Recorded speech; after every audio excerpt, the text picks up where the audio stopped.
When you first got your AncestryDNA results, I bet you clicked around to learn more about your Scotland or Nigeria ethnicity or your Louisiana Creole or early Pennsylvania communities.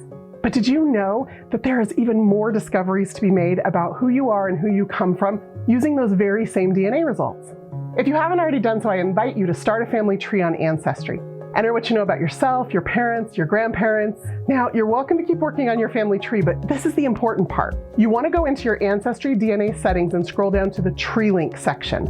There, you want to link your DNA results to the person in your family tree who took the test. That's it. This allows Ancestry Throughline's technology to look for common ancestors between you and your AncestryDNA matches.